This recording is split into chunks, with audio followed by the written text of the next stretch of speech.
So I want to figure out how to change the battery on this key fob. So the thing you do, you just pull out the key. This is not a real key.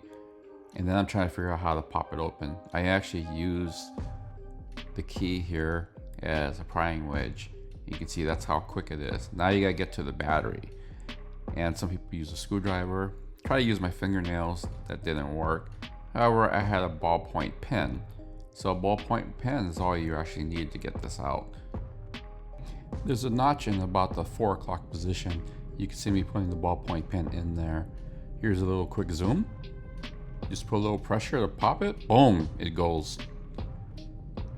Now, I ordered this from Amazon. I'll put you the link where to get it. What's weird, it came in that big box. You can see it there.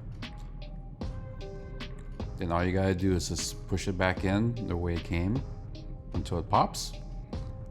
And then insert the cover, leading edge first, and then pop it in. This is a Mustang Mach-e key fob, but it works for regular Mustang, Explorers, Ford Lightning, so many other Ford fobs. So hopefully this helped you guys.